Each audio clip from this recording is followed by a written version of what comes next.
చెలి మనసే శివధనుసైనది తొలి చూపుల వశమైనది వలపు స్వయంవరమైనప్పుడు గెలువనిది ఏది ఒక బాణము ఒక భార్యన్నది శ్రీరాముని చిరయసమైనది శ్రీవారు వరమిస్తే సిరులన్నీ నావి తొలి చుక్కవు నీవే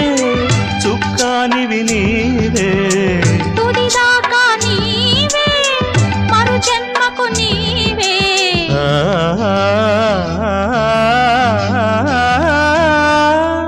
జానకి కలగనలేదు రాముని సతి కాగలనని ఏనాడు